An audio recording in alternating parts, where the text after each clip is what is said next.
Buongiorno amici. My name is Giovanna and I welcome you to my kitchen on the cliff.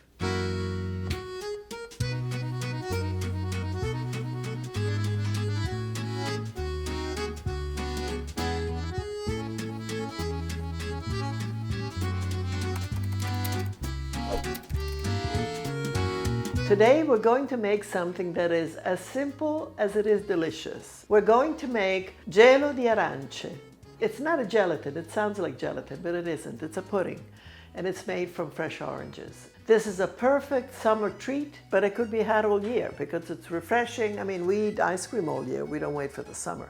So this is something that you should have in a repertoire so that you could make it any time at the drop of a hat, as they say.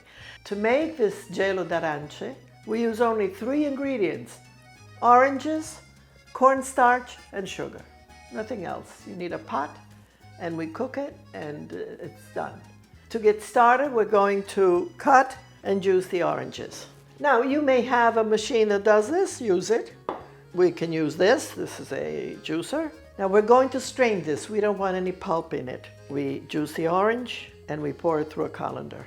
Now, you can also use this. This is one of my favorite ways of juicing oranges and lemons. You're in complete control. You can just get close to the skin and get everything. I think you get more out of the orange with this. Is somebody going to ask what I'm going to do with these orange skins? I'm going to, of course, make candied orange peel. Who doesn't like candied orange peel, you know? We're looking for a quart of juice, 4 cups. You want to get as much out as possible, of course. See, just press it against the side of the colander. Okay, it's pulp. Just squeeze it against the colander to get all the juice out.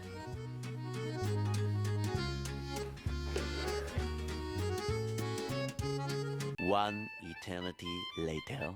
Okay.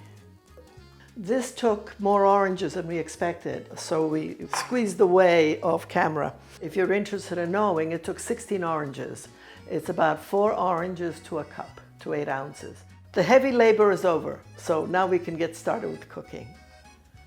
Right, we're going to pour all but about 1.5 cups of this juice.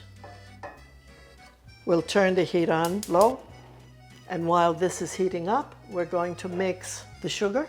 Mix it to dissolve the sugar. Now we'll add the cornstarch. We make this into a smooth, kind of a slurry, I guess. Make sure it's smooth. Everything has to dissolve into the orange juice. Is that simple or what?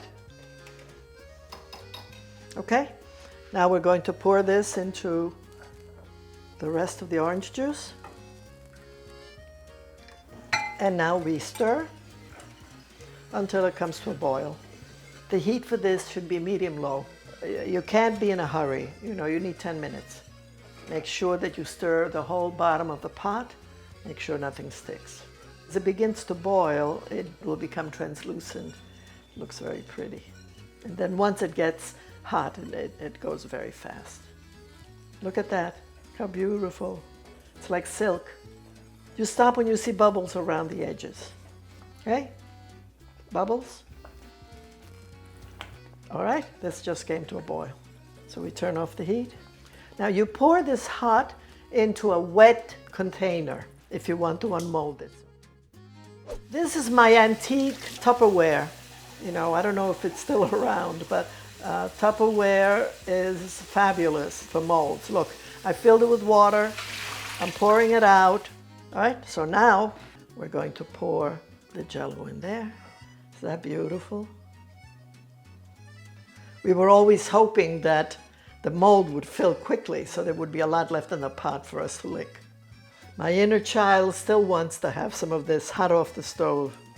Okay, here it is. I'm going to leave it like this to cool, and then I'm going to cover it.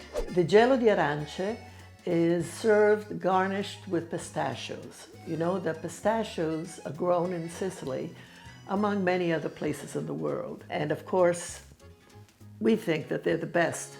The ones that are grown in Bronte, on Mount Etna. I don't have pistachios from Bronte, but I have pistachios from California.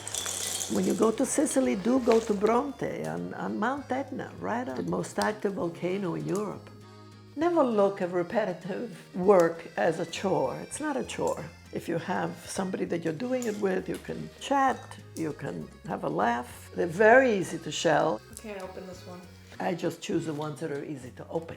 And then I hand them over to Howard, who is very tenacious, so he gets them all open. This, of course, is very similar to the other jelly that we made, the Gelo di melone, bianco mangiare. These are all budini, or puddings, that are made with cornstarch. The result is very creamy and silky and delicious.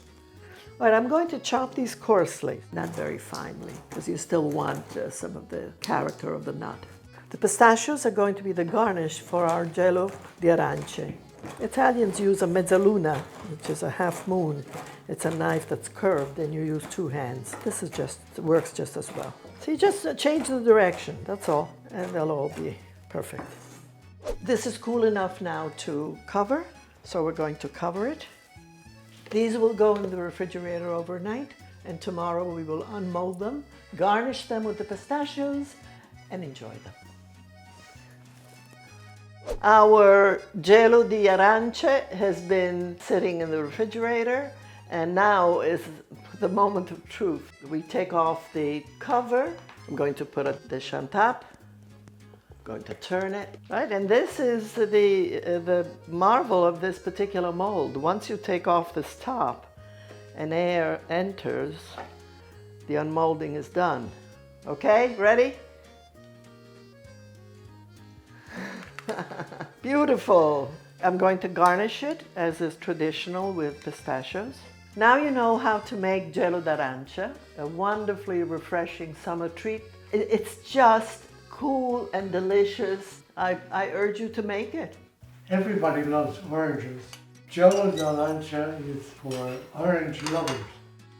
This can follow a meal, ended beautifully and deliciously, but it could also be a snack at any time of the day or night. And it's full of vitamin C. Yes, that too. That's a bonus. If you are already a subscriber, we're happy to see you again. If you are not a subscriber yet, please consider becoming one. Thank you for watching, and I hope that you'll make this delicious treat. And if you make it once, you will make it over and over again. Ciao. Ciao, ciao a tutti.